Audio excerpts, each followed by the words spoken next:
لیکن تقدیر کا شکوہ نہ کرنا. آج کل لوگ شکوہ کرتے ہیں یار ہم بہت پریشان رہتے ہیں, بہت تکلیف میں رہتے ہیں, ان کے منہ سے ہمیشہ مصیبتیں ہی سننے کو ملتی ہے. یہ ناشکرے لوگ ہیں. اللہ جو کرتا ہے, پہلے بات میں آپ کو بتا دوں, حالانکہ وقت نہیں ہے تقدیر بیان کرنے کا, لیکن اتنا آپ کو عرض کر دوں, اللہ جو کرتا ہے اچھا کرتا ہے. ہمیشہ یاد رکھیں, اگر ہماری گاڑی کا ٹائر بھی پنچر ہوا ہے تو اس میں ہمارے حق میں بہتری ہے. اگر ہمارے پیر میں کانٹا بھی چبھا ہے تو اللہ نے اس میں ہمارے لیے بہتری رکھی. اگر ہمارے حق میں اللہ نہ کرے کسی کی موت ہو گئی ہے تو بھی یہ آپ کے ہمارے حق میں بہتر ہے. ایک بات ہمیشہ لکھ لیجئے دل پر اور عقیدہ مضبوط کر لیجئے کہ اللہ اپنے بندوں سے کروڑوں ماؤں سے زیادہ پیار کرتا ہے.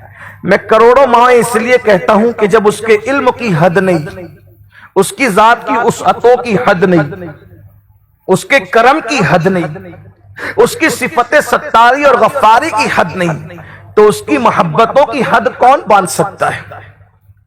جیسے وہ ہر معاملے میں بے مثل بے مثال ہے, لا مثل لہو ولا مثال لہو ولا جواب, اس کی کوئی مثل ہی نہیں ہے, اس کی کوئی مثال نہیں ہے. تو محبت میں بھی اس کی کوئی مثل مثال نہیں ہے. وہ کروڑوں ماؤں سے زیادہ پیار کرتا ہے, کروڑوں ماؤں سے. اب وہ مصیبت بھی لاتا ہے تو محبت کی وجہ سے لاتا ہے, اس میں بھی کوئی نہ کوئی حکمت ہوتی ہے. اگر آپ کو یہ بات سمجھ نہیں آتی تو میں ایک چھوٹا سا واقعہ تفاسیر سے عرض کرتا ہوں. لقمان حکیم کا نام سنا ہوگا آپ نے. لقمان حکیم بہت بڑے آدمی تھے, قرآن میں ان کا ذکر ہے, اور ان کی باتوں کو حکایتاً قرآن نے بھی بیان کیا ہے. بلکہ ان کے نام سے قرآن میں پوری ایک سورت موجود ہے. سوچئے کتنا بڑا آدمی ہوگا وہ جس کے نام سے قرآن میں پوری ایک سورت موجود ہے. حضرت لقمان, بڑی حکمت کی باتیں انہوں نے کی اپنے زمانے میں. ان کا بیٹا تھا, وہ بیٹے کو ہمیشہ سمجھاتے تھے بیٹا اللہ کی تقدیر پہ راضی رہنا سیکھو, اللہ جو کرتا اچھا کرتا ہے. ہمیں سمجھ میں بعد میں آتا یا نہیں آتا لیکن ہمارے حق میں بہتر ہوتا ہے. مثال کے طور پہ ملانے کے لیے سمجھانے کے لیے, اگر ماں اپنے بچے سے آئس کریم چھینتی ہے تو کیا دشمنی کی وجہ سے چھینتی؟ بچے کو تو لگ رہا ہے کہ امی آئس کریم کھانے نہیں دے رہی. ابا اگر ہاتھ سے چاکلیٹ چھینتا ہے تو کیا دشمنی کی وجہ سے چھینتا ہے؟ سارے بچے بارش میں نہانے کے لیے جا رہے, اپنے بچے کو ہم نہیں بھیجتے بارش میں تو کوئی دشمنی کی وجہ سے بھیجتے ہیں. بچے کو برا لگتا ہے لیکن ہم جانتے ہیں نا اس میں حکمت کیا ہے. بلا تمثیل جب ہمارے بچے کے لیے ہماری حکمتیں اس کو نہیں پتا تو بندے کے لیے قدرت کی حکمتیں کیا ہے وہ ہمیں نہیں پتا. ایک چھوٹی سی کھوپڑی کے اندر نہیں آ سکتا مصیبتوں کا راز کیا ہے, تکلیفوں کا راز کیا ہے. قدرت جو ہمارا دشمن لوگوں کو بناتی ہے اس کا راز کیا ہے, مخالف بناتی ہے اس کا راز کیا ہے, روزی تنگ کرتی ہے اس کا راز کیا ہے, ذلیل کرتی ہے اس کا راز کیا ہے, نہیں پتا. اس کو تھوڑا سا سمجھ میں آ جائے گا اس واقعے سے.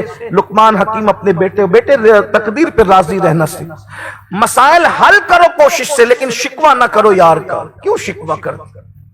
وہ کہتا ابا بات سمجھ میں نہیں آتی میرے, مصیبتوں میں بھی کوئی حکمت ہوتی ہے. کہا بیٹے ہوتی ہے. کہ اگر میری بات تجھے نہیں پتا تو ہمارے دور کے جو پیغمبر ہے اس نبی کے پاس چلتے, وہ تجھے سمجھائیں گے, تجھے سمجھ میں آئے گی. کبھی کبھی ایسے ہوتا ہے کہ بڑے بڑے حکمت والے باپوں کی بات پوری دنیا مانتی ہے, گھر کا بیٹا نہیں مانتا. یہ بھی اللہ کی آزمائش ہے. نوح علیہ السلام نے ساری دنیا کو پیغام دیا, خود کا بیٹا نہیں مانا. اللہ کی شان, اس میں بھی حکمت ہے. بیٹے کو حضرت لقمان نے کہا چل بھائی میں تجھے لے کر کے چلتا ہوں نبی کے پاس, وہ تجھے نبی دور رہتے تھے. 2 گھوڑے تیار کیے, ساز و سامان رکھا, نکلے. جیسے سفر شروع کیا راستہ بھٹک گئے. ابا دیکھو یہ نبی کے ملنے کے راستے میں ہم راستہ بھٹک گئے. بیٹا اس میں بھی کوئی حکمت ہے, یہ بھی کوئی حکمت ہے. راستہ بھٹکے تو سارا کھانا ختم, پانی ختم, سب ختم. اب جب بھوک نے پریشان کیا تو باپ کی طرف تیز نظر سے دیکھا, ابا ابھی یہ کیا ہے؟ یہ بھی نئی مصیبت. بیٹے اس میں بھی کوئی حکمت ہے. اللہ یقین کر اللہ کی تقدیر پہ, اس میں بھی حکمت. گھوڑے دونوں کے مر گئے, اب اور پارا تیز ہو گیا. بیٹے اس میں بھی حکمت ہے اللہ.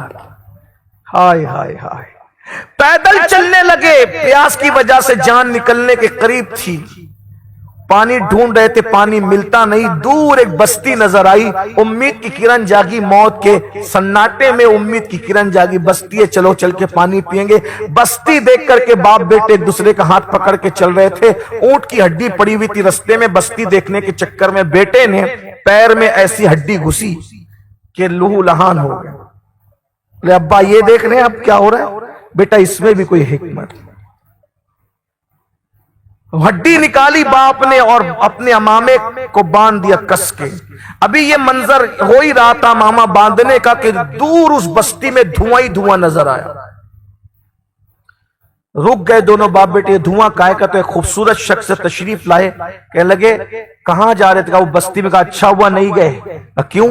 کہا ابھی ابھی اللہ نے جبریل کو حکم دیا کہ اس بستی کو پلٹ دے، اگر تم اس بستی میں جاتے تو تم بھی پلٹ دیے جاتے اور دفن کر دیے جاتے۔ تب حضرت لقمان کے بیٹے نے کہا سمجھ گئے ابا جی، یہی منظر دکھانے کے لیے اتنا سب کچھ کروایا گیا تھا تاکہ میرا ایمان مضبوط ہو جائے، اور اب مجھے سمجھ میں آ گیا، ہڈی اس لیے چبائی یار نے تاکہ بستی تک پہنچ نہ سکے، بڑی مصیبت سے بچانے کے لیے چھوٹی مصیبت میں مبتلا کر دیا۔ تو بندہ یاد رکھے، بندہ اللہ پر اعتماد کرنا سیکھ جائے۔ تو یہ میرا عنوان نہیں، لیکن میں نے بیچ میں بات عرض کر دی، اس پر بہت سی باتیں ہیں جو آپ کا ہمارا ایمان مضبوط کرتی۔ بس دو جملوں میں اتنا سمجھ لے، خدا جو کرتا ہے اچھا کرتا ہے۔ خدا اپنے بندے کے حق میں کبھی برا نہیں کرتا۔ جب میری ماں میرے حق میں برا نہیں کرتی، نہ سوچتی ہے، تو میرا مولا جو کروڑوں ماؤں سے زیادہ مجھ سے پیار کرتا ہے، آخر وہ میرے حق میں برا فیصلہ کیوں کرے گا؟ اور وہ میرے حق میں برا فیصلہ کیوں کرنے لگا؟ ایک بزرگوں کو کسی نے گالی دی تو مسکرا پڑے، کسی نے کہا یہ گالی سن کے بھی کوئی ہنستا ہے؟ کہ یار کی رضا اگر اسی میں کوئی ہمیں گالی دے تو پھر ہمیں مسکرانا نہیں تو پھر کیا ہے؟ اس لیے کہ گالی اس نے دی ہے گنہگار ہو گیا، اور گالی ہمیں پڑی، ہمارے مرتبے اللہ کی بارگاہ میں بلند ہو گئے۔ ایک مرتبہ مروان نے حضرت امام حسن کو گندی گالی دی، فرمایا میں تجھے جواب نہیں دوں گا۔ کیوں؟ اس لیے کہ اگر جواب دیا تو میرا اجر کم ہوگا اور تیرا عذاب کم ہوگا، نہ تیرا عذاب کم کرنا چاہتا ہوں نہ اپنا اجر کم کر۔ السلام علیکم ناظرین، اسی طرح کے اسلامک ویڈیو دیکھنے اور سننے کے لیے ہمارے چینل کو سبسکرائب کریں۔ جزاک اللہ خیرن جزا۔